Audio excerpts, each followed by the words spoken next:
Assalamualaikum warahmatullahi wabarakatuh. Waalaikumsalam warahmatullahi wabarakatuh. Terima kasih kepada Ibu dan juga rekan-rekan semua yang telah mempersilahkan kelompok 6 untuk menampilkan hasil diskusi kami pada hari ini. Materi kita pada hari ini mengenai perkembangan ilmu pengetahuan. Saya, Afisa Putri Sunapa sebagai moderator, dan nantinya ada kedua teman saya, Tiffany dan juga Winda, sebagai pemateri. Pada perkembangan ilmu pengetahuan ini, kami membagi beberapa subbab, yaitu yang pertama perkembangan ilmu pengetahuan pada zaman Yunani kuno, ada perkembangan ilmu pengetahuan pada periode Islam, ada pada zaman Renaissance, pada zaman modern, dan juga zaman kontemporer. Nah, sebelum memulai kepada perkembangan ilmu pengetahuan, jadi perkembangan ilmu pengetahuan ini selalu mengacu pada peradaban Yunani. Hal ini didukung oleh beberapa faktor, diantaranya adalah mitos-mitos bangsa Yunani, kesusteraan Yunani, dan juga pengaruh ilmu pengetahuan pada waktu itu yang sudah sampai di Timur kuno. Nah, terjadinya perkembangan ilmu pengetahuan di setiap periode ini tentunya tidak lepas dari pola pikir manusia yang selalu berubah seiring dengan waktu, dari yang pertama mempercayai mitos-mitos menjadi lebih ke rasional. Baik, yang pertama itu kita masuk kepada perkembangan ilmu pengetahuan pada periode Yunani kuno. Nah, pada periode Yunani kuno ini, pada periode ini terjadi pada abad 6 sebelum Masehi sampai 6 Masehi. Nah, pada periode Yunani kuno ini tentunya ditandai dengan perubahannya pola-pola pikir manusia yang awalnya sebelum pada periode ini manusia ini percaya kepada mitos-mitos yang ada di alam. Biasanya disebut pada mitosentris. Nah, pada serangan pada periode Yunani kuno ini, perubahan pola-pola pikir manusia itulah yang berubah dari yang awalnya percaya dalam mitos hingga menjadi logosentris seperti itu. Dapat rekan-rekan lihat pada contoh di slide. Ini pada awalnya sebelum pada periode ini manusia itu percaya pada fenomena alam, yang mana contohnya gempa bumi yang biasanya dianggap sebagai dewa bumi yang sedang menggoyang kepalanya.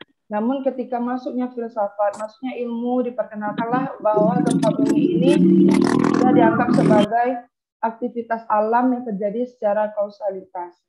Nah, terjadinya perubahan pola pikir ini yang mana awalnya manusia itu aktif, pasif, yang takut dengan alamnya, sehingga menjadi manusia yang lebih proaktif dan kreatif, sehingga tidak lagi takut dengan alam, bahkan alam itu dijadikan sekarang sebagai objek penelitian bagi manusia.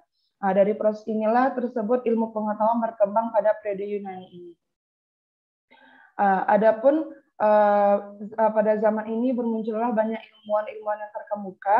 Yang pertama itu Thales. Thales itu merupakan filosof pertama yang mana Bapak ini mengkaji mengenai asal-usul alam. Nah, menurut beliau zat utama yang menjadi dasar segala materi itu adalah air. Lalu muncul lagi yang Socrates.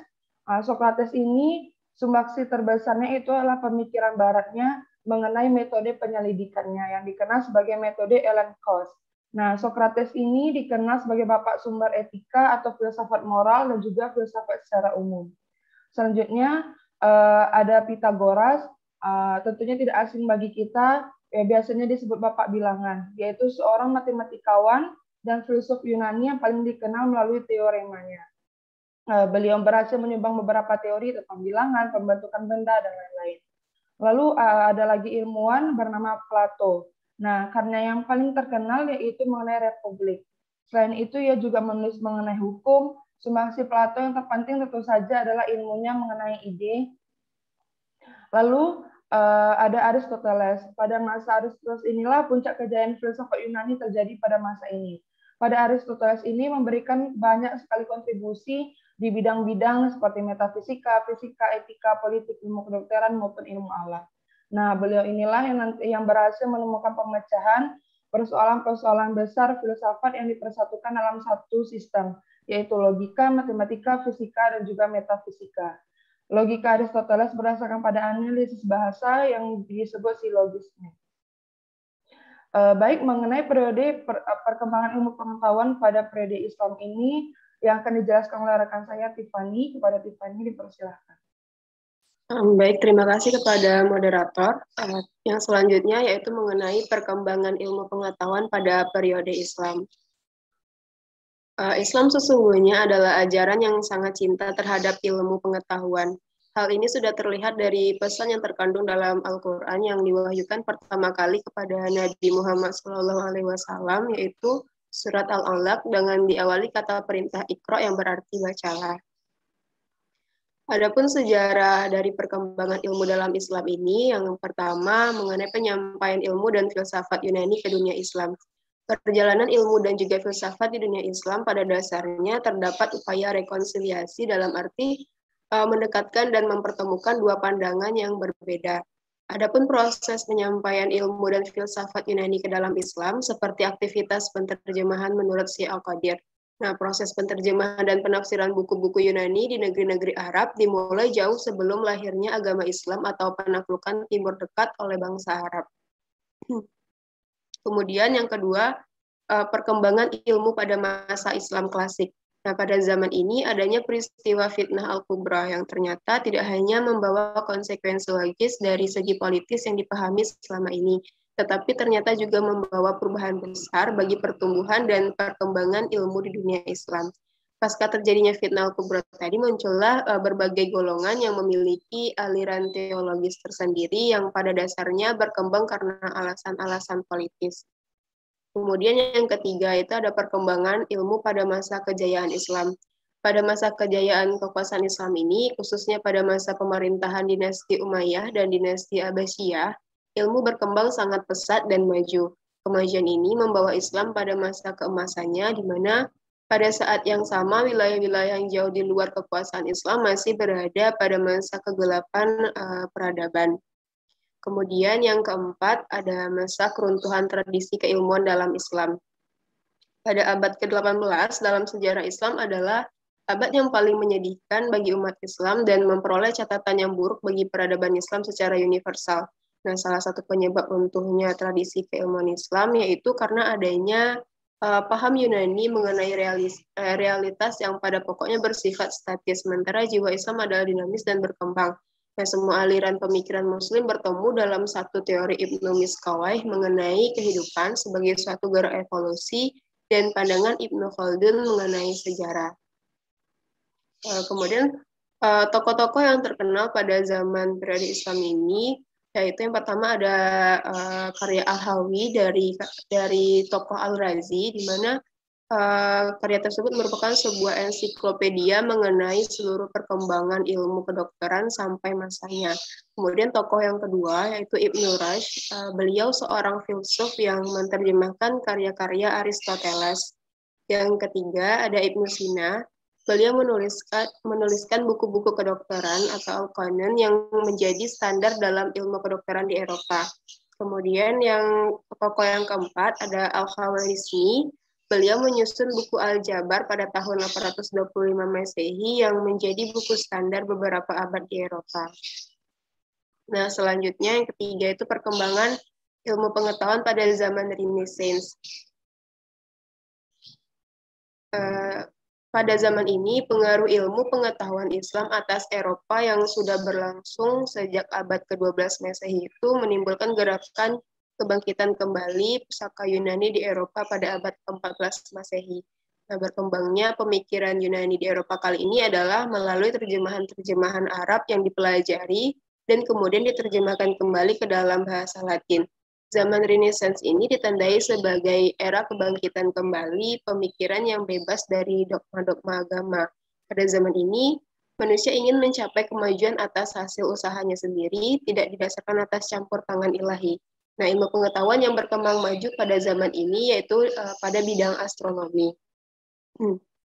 Kemudian, tokoh-tokoh yang terkenal pada zaman ini beserta cuplikan pemikirannya. Yang pertama ada tokoh Roger Bacon. Beliau berpendapat bahwa pengalaman menjadi landasan utama bagi awal dan ujian akhir bagi semua ilmu pengetahuan. Kemudian ada yang kedua, ada Copernicus. Beliau mengatakan bahwa bumi dan planet semuanya mengelilingi matahari, sehingga matahari menjadi pusat atau heliocentrisme. Kemudian yang ketiga ada Johannes Kepler. Beliau menemukan 3 buah hukum yang melengkapi penyelidikan Brahe sebelumnya. Yang pertama itu bahwa gerak benda angkasa itu ternyata bukan bergerak mengikuti lintasan sirkel, namun gerak itu mengikuti lintasan elips. Kemudian hukum yang kedua, dalam waktu yang sama, garis penghubung antara planet dan matahari selalu melintasi bidang yang luasnya sama. Kemudian hukum yang ketiga, dalam perhitungan matematika terbukti bahwa bila jarak rata-rata 2 planet A dan B dengan matahari adalah X dan Y, sedangkan waktu untuk melintasi orbit masing-masing adalah P dan Q, maka P2 berbanding Q2 sama dengan X3 berbanding Y3. Nah, kemudian ada tokoh yang keempat, yaitu Galileo Galilei. Beliau membuat sebuah teropong bintang yang terbesar pada masa itu dan mengamati beberapa peristiwa angkasa secara langsung. Beliau menemukan beberapa peristiwa penting dalam bidang astronomi. Beliau melihat bahwa planet Venus dan Merkurius menunjukkan perubahan-perubahan seperti halnya bulan, sehingga ia menyimpulkan bahwa planet-planet tidaklah memancarkan cahayanya sendiri, melainkan hanya memantulkan cahaya dari matahari. Baiklah, sekian yang dapat saya sampaikan. Saya kembalikan kepada moderator.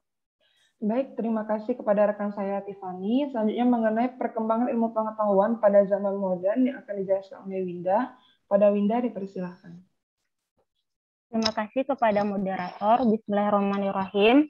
Baiklah, saya akan melanjutkan penjelasan tentang perkembangan ilmu pengetahuan pada zaman modern yang berlangsung pada abad 17 sampai 19 Masehi.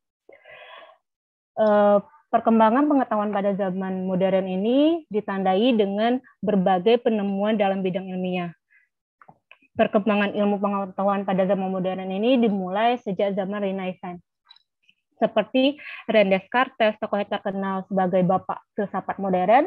René Descartes ini juga seorang ahli ilmu pasti.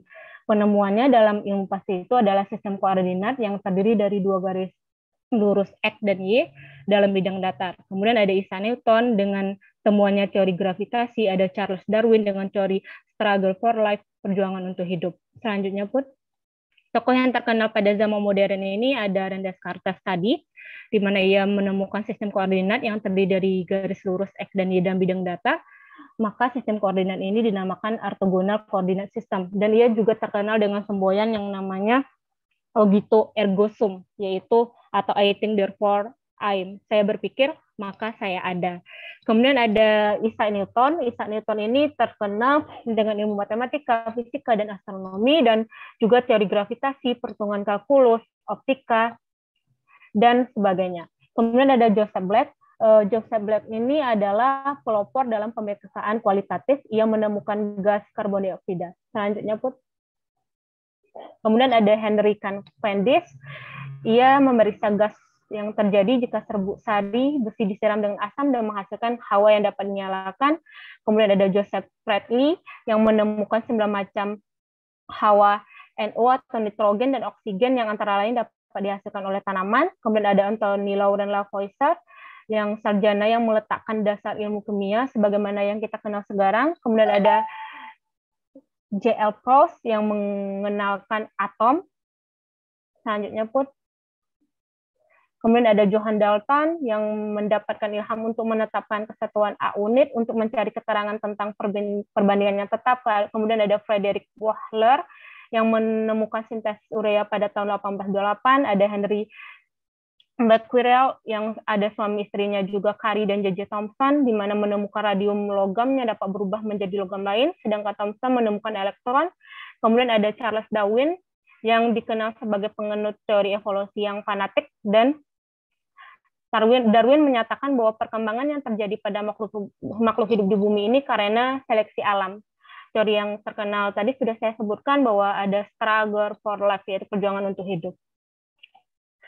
Dapat kita simpulkan bahwa pada zaman modern ini melahirkan ilmu seperti taksonomi, ekonomi, kalkulus, dan statistika. Ada pada abad ke-19 lahir ilmu farmakologi, geofisika, geomorfologi, paleontologi, arkeologi, dan sosiologi. Dan pada abad ke-20 mengenal ilmu teori informasi, logika matematika, mekanika kuantum, fisika nuklir, kimia nuklir, radiobiologi, oseanografi, antropologi budaya, psikologi, dan sebagainya.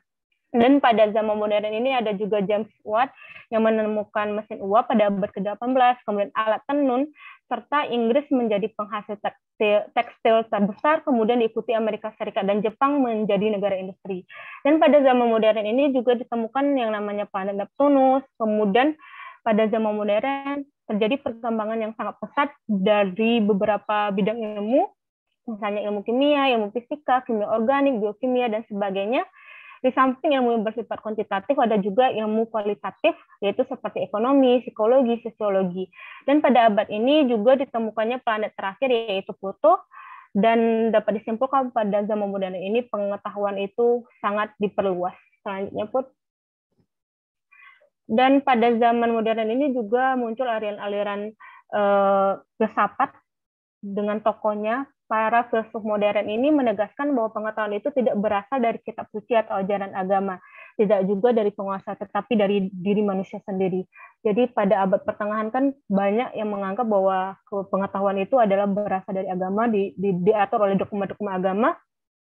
Namun ada perbedaan pendapat dari filsuf-filsuf atau filosof-filosof yang melahirkan aliran rasionalisme yang sudah kita ketahui, aliran empirisme, kemudian lahir aliran kritisme yang memadukan antara aliran empirisme dan aliran rasionalisme. Tokoh dari aliran rasionalisme ini René Descartes tadi, Spinoza, ada Leibniz. Kalau empirisme ada Francis Bacon, Thomas Hobbes, dan David Hume. Kemudian aliran kritisme ini yang terkenal adalah Immanuel Kant. Selanjutnya, Put. Yang terakhir itu adalah perkembangan ilmu pengetahuan pada zaman kontemporer yang bermula pada abad ke-20 dan seterusnya. Kalau zaman kontemporer ini ditandai dengan adanya teknologi canggih dan spesialisasi ilmu-ilmu yang semakin tajam dan mendalam. Dan pada zaman ini bidang fisika menempati kedudukan paling tinggi dan banyak dibicarakan oleh para filosof atau filsuf. Ilmuwan yang paling menonjol adalah fisikawan. Bidang fisika menjadi titik pusat perkembangan ilmu pada masa ini. Fisika dipandang sebagai ilmu pengetahuan yang subjek materinya mengandung unsur-unsur fundamental yang membentuk alam semesta. Fisikawan yang terkenal adalah Albert Einstein. Ia lahir pada tanggal 14 Maret 1879 dan meninggal pada 18 April 1955 pada umur 76 tahun. Ia mengemukakan teori relativitas dan juga banyak menyumbang bagi pengembangan mekanika kuantum, mekanika statistik, dan kosmologi. Dia juga dianugerahi penghargaan Nobel dalam fisika pada tahun 1921 untuk penjelasannya tentang efek fotoelektrik dan pengabdiannya bagi fisika teoritis. Karyanya lain seperti gerak Brownian, efek fotolistrik, dan rumus yang terkenal ada E sama dengan MC kuadrat. Pada zaman ini juga disebut sebagai sains besar karena kita bisa mengintegrasi fisika dan kimia. Seperti yang di dalam buku Linus Pauling yang berjudul The Nature of Chemical Bond yang menggunakan prinsip-prinsip mekanika kuantum, karya Pauling ini memuncak dalam pemodelan fisik atau rahasia kehidupan. Kemudian dilanjutkan James D. Watson, Francis Crick, dan Rosalind Franklin yang menjelaskan struktur dasar DNA, bahan genetik untuk mengungkapkan kehidupan dalam segala bentuknya. Hal ini memicu lahirnya rekayasa genetika yang dimulai pada tahun 1990 untuk memetakan seluruh manusia genom dan telah berpotensi dan bermanfaat bagi medis. Kemudian selain fisika, kimia, dan spesialisasi ilmu yang lainnya, ada juga teknologi komunikasi dan informasi yang berkembang pesat, seperti listrik, elektronika, robotika, seperti mesin produksi dan mesin pertanian, TV, radio, teknologi nuklir, mesin transportasi, komputer, internet, pesawat terbang, telepon, dan seluler, rekayasa pertanian dan DNA, perminyakan teknologi luar angkasa, AC, kulkas, rekayasa material, teknologi kesehatan seperti USG, fiber optik, dan fotografi. Penemuan terbaru itu ada yang namanya memory store. Memory store ini adalah penyimpanan memori yang menyerupai sistem saraf manusia, walaupun powernya mati tetap bisa menyimpan yang namanya materi. Selanjutnya, Put. Dan sekarang juga dikenal mobil listrik, kemudian ada robot-robot yang mengganti pekerjaan manusia di restoran atau kafe-kafe di Jepang, dan kemungkinan penelitian-penelitian menyatakan bahwa pada tahun 2025 pekerjaan manusia itu bisa digantikan oleh robot-robot. Kemudian ada mobil terbang juga yang akan semakin dekat terwujud, kemudian ada isu-isu jaringan 4G akan digantikan oleh 5G. Jadi perkembangan teknologi dan informasi seterusnya akan semakin canggih dan kita tidak tahu akan seperti apa seterusnya. Terima kasih, saya kembalikan ke moderator. Baik, terima kasih kepada rekan saya Linda atas penjelasannya. Sekian presentasi dari kami, kita masuk kepada sesi kritik, saran maupun tambahan. Apakah dari rekan-rekan ada yang ingin memberikan kritik, saran maupun tambahan? Dipersilahkan.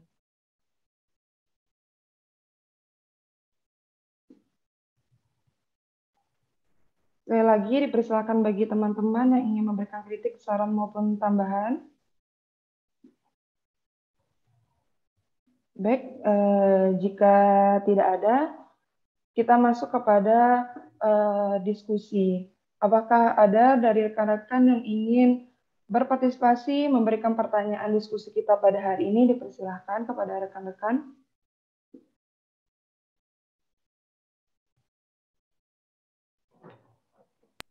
Izin moderator. Baik, dipersilakan kepada Kak Rani. Terima kasih atas kesempatannya moderator. Bismillah. Assalamualaikum warahmatullahi wabarakatuh. Waalaikumsalam warahmatullahi wabarakatuh. Tadi kan dijelaskan bahwa ilmu pengetahuan itu sampai saat sekarang ini masih akan dan tetap berkembang seperti itu. Jadi kalau kita kaitkan dengan filsafat ilmu gitu, bagaimana filsafat memandang dan mengendalikan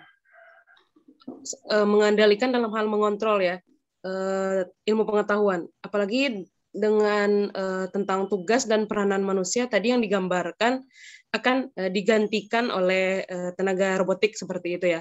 Jadi peranan filsafat di sini itu seperti apa, seperti itu. Dan mungkin ini keluar jalur sedikit, saya ada baca juga sebuah story yang lewat seperti itu ya. Dan bukan hanya di bidang, mungkin di bidang hal-hal sistem informasi seperti itu ya. Ada juga kalau di bidang kedokteran seperti itu, bidang kedokteran atau biologi seperti itu ya. Ada juga sekarang pasangan LGBT yang laki-laki, kemudian sekarang sudah punya anak, bahkan anaknya kembar seperti itu. Jadi bagaimana filsafat itu memandang dan mengontrol hal seperti itu dari sisinya. Terima kasih banyak moderator. Saya kembalikan kepada moderator. Baik, terima kasih kepada Kak Rani atas pertanyaannya. Pertanyaan dari Kak Rani yang dapat saya singkat, yaitu bagaimana filsafat itu memandang dan juga mengontrol ilmu pengetahuan yang sangat berkembang pesat seperti saat ini. Lalu dipersilakan pada Bang Tommy.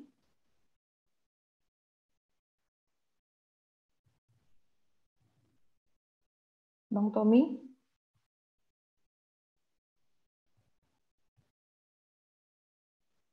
Kepada Bang Tommy, dipersilahkan.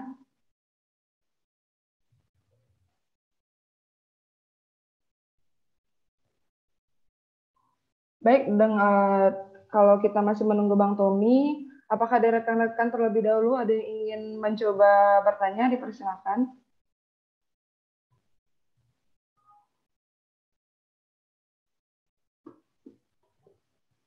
Bang Tommy? Mari teman-teman, apakah ada yang ingin mengajukan pertanyaan untuk kita diskusikan pada hari ini? Dipersilahkan kepada rekan-rekan.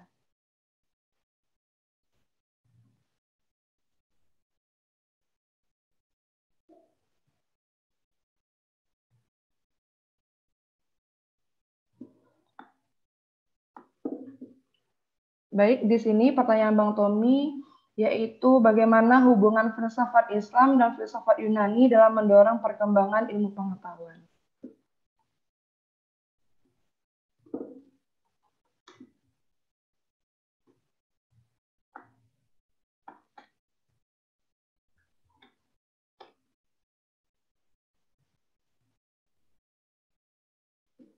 Baik, dapat rekan-rekan lihat pertanyaan dari Bang Tommy yang ada di layar, yaitu bagaimana hubungan filsafat Islam dan juga filsafat Yunani dalam mendorong perkembangan ilmu pengetahuan. Baik, sudah terkumpul 2 pertanyaan. Apakah dari rekan-rekan ada lagi yang ingin mencoba bertanya untuk kita diskusikan pada hari ini? Dipersilahkan.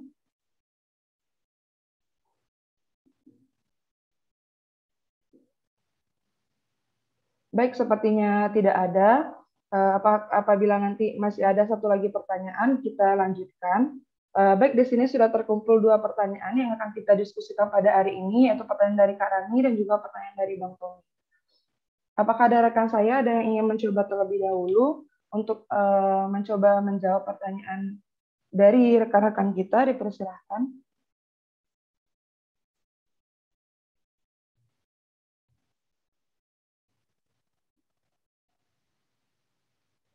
Atau sebelumnya beri untuk kelompok kami waktu sebentar untuk mendiskusikan jawaban atas pertanyaan-pertanyaan dari rekan-rekan.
Baik, apakah rekan saya sudah dapat menjawab pertanyaan dari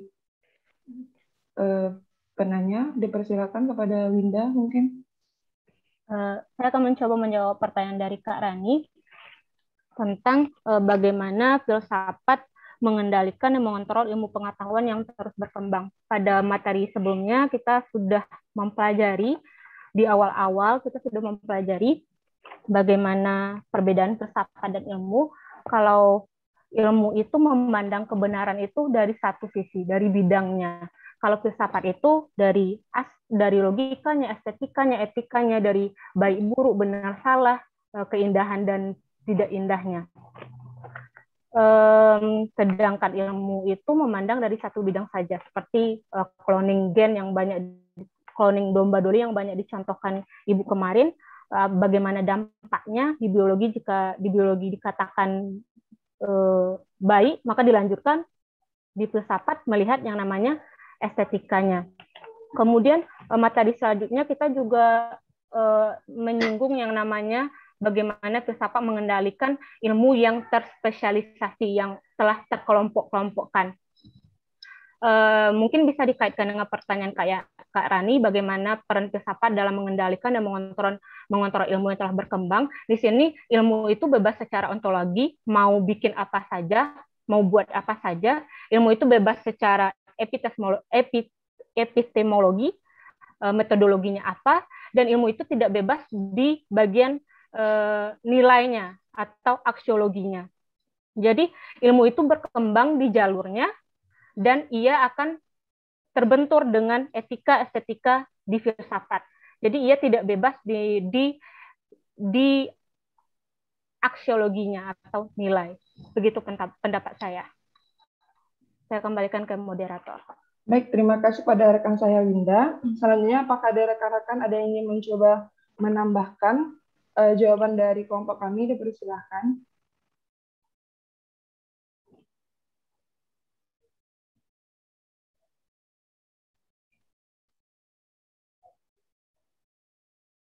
Baik, sepertinya tidak ada. Saya kembalikan kepada Kak Rani. Bagaimana Kak Rani dalam menanggapi jawaban dari kelompok kami? Dipersilakan kepada Kak Rani. Terima kasih pemateri. Saya kembalikan kepada moderator saja. Baik, terima kasih kepada Kak Rani. Selanjutnya pertanyaan dari Bang Tommy, yaitu bagaimana hubungan filsafat Islam dan filsafat Yunani dalam mendorong perkembangan ilmu pengetahuan yang akan dicoba dijawab oleh Tiffany. Kepada Tiffany dipersilahkan. Baiklah, terima kasih kepada moderator. Di sini saya mencoba menjawab pertanyaan dari Bang Tommy. Pertanyaannya, bagaimana hubungan filsafat Islam dan filsafat Yunani dalam mendorong perkembangan ilmu pengetahuan. Jadi hubungannya itu pada perjalanan ilmu filsafat di dunia Islam, para ilmuwan ini melakukan upaya rekonsiliasi atau perbaikan hubungan. Mereka mendekatkan dan mempertemukan beberapa pandangan-pandangan yang berbeda sehingga menghasilkan pandangan-pandangan ilmu yang semakin berkembang. Nah, proses dalam rekonsiliasi ini juga didukung dengan proses penterjemahan atau penafsiran dari buku Yunani di negeri-negeri Arab yang dimulai jauh sebelum lahirnya agama Islam atau penaklukan Timur Dekat oleh bangsa Arab. Jadi hubungan filsafat Islam dan filsafat Yunani itu dari upaya para ilmuwan melakukan rekonsiliasi beberapa pandangan-pandangan mereka untuk mendorong perkembangan ilmu pengetahuan itu sendiri. Nah, mungkin itu yang dapat saya jawab. Saya kembalikan kepada moderator. Baik, terima kasih kepada Tiffany atas jawabannya. Baik, apakah ada rekan-rekan ada yang ingin mencoba menambahkan? Dipersilahkan.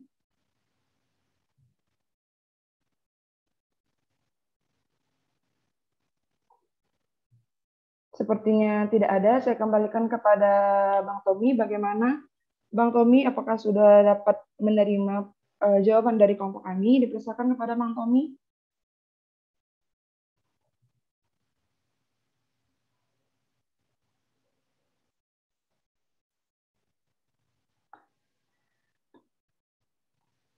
Baik, selagi menunggu Bang Tommy, mungkin demi menghemat waktu, kami buka satu pertanyaan lagi. Apakah ada rekan-rekan ada yang ingin mencoba bertanya? Dipersilahkan. Izin, Bu. Bisa? Baik, dipersilakan kepada Bang Raffi.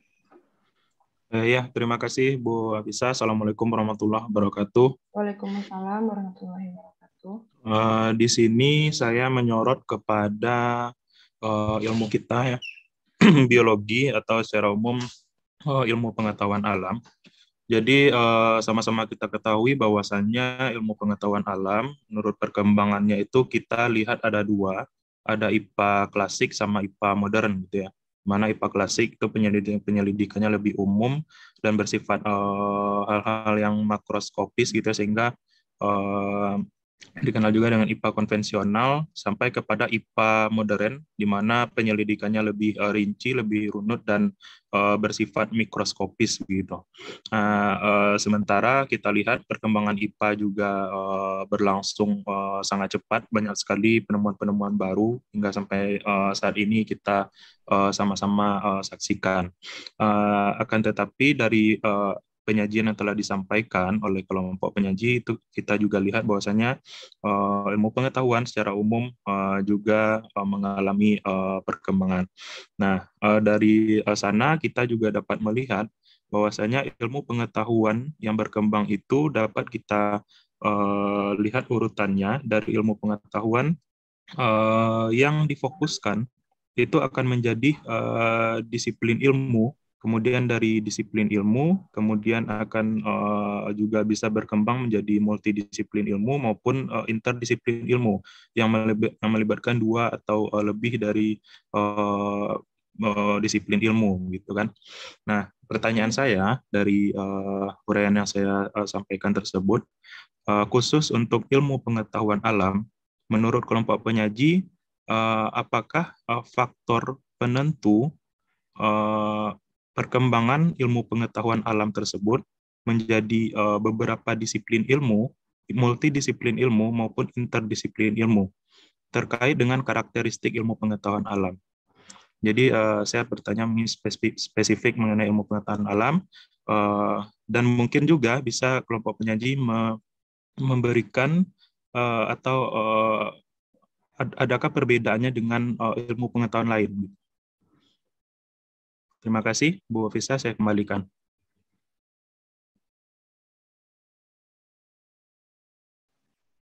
Baik, terima kasih pada Bang Raffi.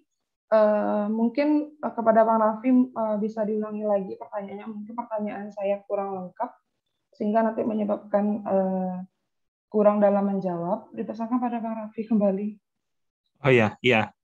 Sebagaimana yang kelompok penyaji tulis di depan, apakah faktor penentu perkembangan ilmu pengetahuan alam menjadi disiplin ilmu, multidisiplin maupun interdisiplin, terkait dengan karakteristik dari IPA itu sendiri, karena pasti beda ya dengan ilmu pengetahuan yang lainnya. Baik, seperti itu, Bang. Ya, oke. Terima kasih. Baik, terima kasih kepada Bang Raffi. Di sini kami dari kelompok 6 ingin berdiskusi terlebih dahulu mengenai pertanyaan dari Bang Raffi, yang mana pertanyaannya apakah faktor penentu perkembangan ilmu pengetahuan alam menjadi beberapa disiplin ilmu, multidisiplin, dan interdisiplin yang terkait dengan dari karakteristik ilmu pengetahuan alam itu sendiri.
Baik, di sini mungkin saya ingin mencoba menjawab terlebih dahulu. Mungkin bisa rekan-rekan semua mengkritik maupun memberikan tambahan nantinya atas jawaban saya. Yaitu saya akan mencoba menjawab pertanyaan Bang Raffi, apakah faktor penentu perkembangan ilmu pengetahuan menjadi beberapa multidisiplin ilmu dan interdisiplin ilmu dan lain-lainnya. Nah, seperti yang kita ketahui, perkembangan ilmu pengetahuan alam ini tentunya terjadi dari periode-periode yang telah dijelaskan oleh materi tadi. Jadi di sini perkembangan tentunya salah satu faktor yang besar dari penentuan perkembangan ini tentunya dari pola pikir manusia yang berubah pada zaman periode Yunani kuno tadi sudah dijelaskan bahwa yang awalnya manusia itu hanya percaya dengan mitos seperti itu dan takut dengan fenomena alam, takut dengan alam, sehingga menjadi manusia yang sangat logosentris seperti itu. Dikarenakan manusia tersebut sudah mengalami perubahan pola pikir yang lebih dekat dengan alam, yang tidak takut lagi dengan alam, sehingga yang menjadikan alam itu sebagai objek penelitiannya. Sehingga di sanalah faktor penentu perkembangan dari ilmu-ilmu pengetahuan alam yang ada seperti itu. Dikarenakan seiring dengan berkembangnya waktu, pola pikir manusia itu yang menjadi penarik dari penentuan perkembangan ilmu pengetahuan yang terjadi. Sama seperti pada periode Yunani kuno, yang mana yang tadi telah dijelaskan, ada yang namanya ilmuwan terkemuka itu ada Thales. Thales itu kan sudah menurutnya zat utama yang menjadikan dasar segala materi itu adalah air. Jadi dari sana saja sudah berkembang ilmu-ilmu pengetahuan, mungkin pemikiran-pemikiran mengenai perkembangan ilmu pengetahuan alam menjadi lebih spesifik seperti itu. Mungkin dari rekan saya ada yang ingin mencoba menjawab. Mencoba menjawab, saudara. Baik, dipersilakan kepada Winda. Saya setuju, sejak zaman Yunani itu ilmu pengetahuan alam itu sudah ada, karena memperhatikan gejala-gejala alam yang seperti disebutkan oleh teman saya tadi. Kan ilmu itu sifatnya tidak statis, terus berkembang selama bisa dibuktikan secara logis dan empiris, ada buktinya dan ada logikanya. Kemudian kan filsafat kan melahirkan sebuah ilmu yang dilahirkan itu ada ilmu alam dan ilmu sosial, kemudian terspesialisasi menjadi IPA, kemudian biologi, fisika, dan seterusnya. Dan bisa juga bergabung atau berkombinasi dengan ilmu yang lain seperti fisika, biologi, menjadi IPA terpadu, IPS terpadu, dan seterusnya. Jadi awal dari ilmu pengetahuan alam itu dari zaman Yunani kuno sudah ada, kemudian dari zaman Islam juga sudah ada yang membahas tentang biologi, yaitu Ibnu Sina. Ibnu Sina selain bidang kedokteran, dia juga membahas tentang bidang zoologi, geologi, botani, dan sebagainya. Kemudian pada zaman Renaissance kan kebangkitan dari bahasa Yunani, yang dulunya bangsa Yunani itu pada abad pertengahan, yang kebangkitan umat Islam, bangsa Yunani itu diatur oleh agama, dogma-dogma agama, di mana segala kebenaran itu harus diatur oleh agama. Kemudian bangkit kembali di zaman Renaissance, kemudian dilakukan penelitian lagi, diterjemahkan lagi buku bangsa-bangsa Arab, juga ada ilmu biologinya. Kemudian di zaman modern juga kita kenal Charles Darwin dengan teori evolusinya, berkembang lagi ilmu biologi, ada teori struggle for life. Kemudian di zaman kontemporer sekarang ini ada lagi yang menentang teori Darwin itu, yaitu Harun Yahya. Jadi ilmu itu bersifat berkembang terus-menerus, tidak statis. Jadi perkembangan ilmu pengetahuan alam itu terus berkembang, mulai dari Yunani kuno sampai sekarang. Saya kembalikan kepada saudariku. Baik, terima kasih kepada rekan saya Winda atas penjelasannya. Apakah ada rekan-rekan mungkin ada yang ingin mencoba menambahkan? Dipersilakan.